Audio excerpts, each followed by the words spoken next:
नमस्ते। हमेशा खुश रहो बिटियाओं। मैं JVN doctor S Bundela, professor, faculty of education and methodology. Paper local administration session state control over Panchayati Raj institutions part 3 पंचायती राज संस्थाओं पर राज्य का नियंत्रण भाग 3। हमने पिछले सेशंस में बात करी थी कि पंचायती राज संस्थाओं पर राज्य का नियंत्रण क्या होता है, क्या आधार है, क्या उसका स्तर है। अब हम बात करेंगे पंचायती राज संस्थाओं पर जो नियंत्रण होता है वो कितने प्रकार का है। देखिए, भारत में ग्रामीण स्थानीय जो प्रशासन है वो शासन का सबसे निचला स्तर है, सबसे नीचे का भाग है, ये हम जानते ही हैं। चूँकि इनका निर्माण राज्य सरकार के अधिनियम के द्वारा होता है, इसलिए नियंत्रण भी वही करेगी। इस सेशन में हम बात करेंगे नियंत्रण के कितने प्रकार, टाइप ऑफ कंट्रोल। पंचायती राज संस्थाओं पर जो राज्य सरकार नियंत्रण करती है वो मुख्यतः 4 प्रकार से करती है, जिसमें सबसे पहला है संस्थागत नियंत्रण इंस्टीट्यूशनल कंट्रोल, दूसरा है प्रशासनिक नियंत्रण एडमिनिस्ट्रेटिव कंट्रोल, तीसरा है तकनीकी नियंत्रण टेक्निकल कंट्रोल और चौथा है वित्तीय नियंत्रण फाइनेंशियल कंट्रोल। अब देखिए, जो राज्य सरकार है ये 4 प्रमुख तरीके से पंचायती राज संस्थाओं या ग्रामीण संस्थाओं पर नियंत्रण करती है, उसको हम डिटेल में देखेंगे। सबसे पहला है संस्थागत अर्थात इंस्टीट्यूशनल कंट्रोल। इसमें देखिए किस प्रकार से करती है, इसके कई बिंदु हैं, जिसमें सबसे पहला क्षेत्र और क्षेत्र अधिकार का निर्धारण करके determination of area and jurisdiction. अब देखिए, इसके द्वारा क्या होता है कि राज्य सरकार इन संस्थाओं के क्षेत्र को तय कर देती है और उन्हें उन्हीं क्षेत्रों में काम करना होता है। दूसरा बिंदु है शक्ति संरचना और चुनाव के तरीके का निर्धारण करके determination of power structure and mode of elections. इसमें राज्य सरकार उनकी शक्ति संरचना और चुनाव किस प्रकार से होंगे ये सब तय कर देती हैं और इसी के हिसाब से उन्हें काम करना होता है। तीसरा बिंदु है कार्यों की प्रकृति का निर्धारण determination of nature of powers. अब देखिए, इसमें किस प्रकार से काम करना है ये सभी राज्य सरकार तय कर देती है और इसी हिसाब से उन्हें काम करना होता है। इसके बाद अगला बिंदु है कार्मिक प्रशासन पर नियंत्रण द्वारा कंट्रोल ओवर पर्सनल एडमिनिस्ट्रेशन। मतलब इसमें जितने भी कार्मिक प्रशासन हैं, कर्मचारी हैं, उन सब पर वो नियंत्रण कर सकती हैं, जिसमें भर्ती प्रशिक्षण पदोन्नति वो सभी काम राज्य सरकार के द्वारा ही तय किया जाता है। इसके बाद अगला बिंदु है अंतर संस्थागत विवादों का समाधान करके resolution of inter institutions disputes. अब देखिए, इसमें जो संस्थाएं होती है आपस में अगर कहीं उनमें विवाद होता है तो उन संस्थाओं का विवादों का निपटारा भी राज्य सरकार के द्वारा ही किया जाता है।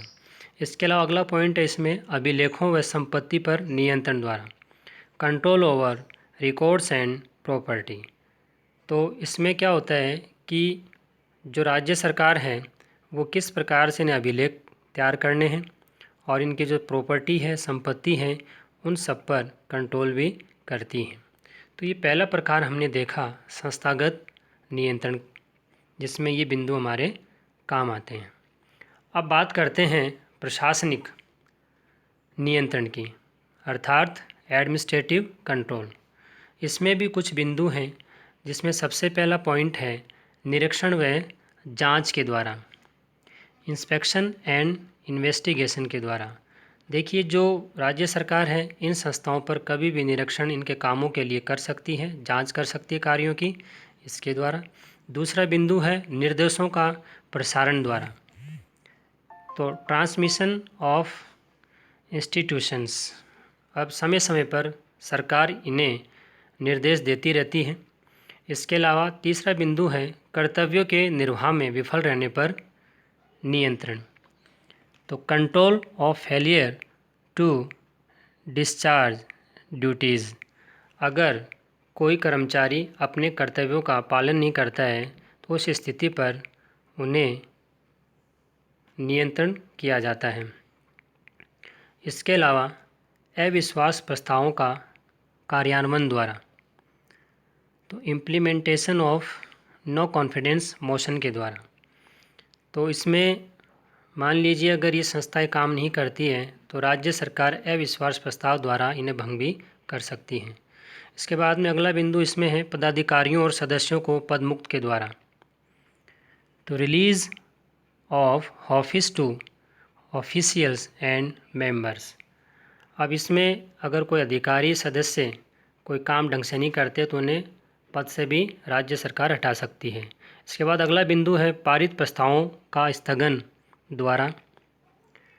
तो एडजमेंट ऑफ पास्ड रेजोल्यूशंस, तो मान लीजिए कि कोई अगर प्रस्ताव इनके द्वारा संस्थाओं के द्वारा पारित किया गया है तो उन्हें भी राज्य सरकार रोक सकती है। इसमें अगला बिंदु है संस्थाओं को निलंबित एवं भंग करना। तो एडजमेंट ऑफ पास्ड रेजोल्यूशंस इसमें हमने पहले देखा था। इसके बाद बात कर रहे हैं हम संस्थाओं को निलंबित एवं भंग करना। तो सस्पेंड एंड डिसॉल्व इंस्टीट्यूशंस, मान लीजिए अगर ये संस्था काम नहीं करती है तो राज्य सरकार इन्हें भंग भी कर सकती है। तो हमने 2 पॉइंट नियंत्रण के देखे मेन, पहला संस्थागत नियंत्रण, दूसरा प्रशासनिक। अब बात करते हैं तीसरे तकनीकी नियंत्रण की, टेक्निकल जो कंट्रोल है उसकी बात करते हैं। इसमें सबसे पहला पॉइंट बनता है तकनीकी अनुमोदन द्वारा, टेक्निकल अप्रूवल। अब यहाँ जितने भी तकनीकी काम होते हैं उन सब का अनुमोदन स्वीकृति राज्य सरकार ही देती है। दूसरा है निरीक्षण और दौरों द्वारा, इंस्पेक्शन एंड टूर्स। अब यहाँ जितने भी काम होते हैं उनको देखने के लिए निरीक्षण अधिकारी के द्वारा किए जाते हैं। इसके अलावा तीसरा पॉइंट है सामूहिक बैठकों के द्वारा, करंट मीटिंग्स। मान लीजिए कोई महत्वपूर्ण काम है उससे संबंधित बैठकें आयोजित राज्य सरकार कर सकती हैं, इन संस्थाओं से डिस्कस कर सकती है उसको लेकर। इसके बाद अगला बिंदु है प्रतिवेदन निरीक्षण। तो रिपोर्ट इंस्पेक्शन इनके द्वारा जो काम किया गया उसका प्रतिवेदन राज्य सरकार इनसे ले सकती है। इसके अलावा अगला बिंदु है तकनीकी कार्मिकों के वार्षिक गोपनीय प्रतिवेदन का निरीक्षण करके।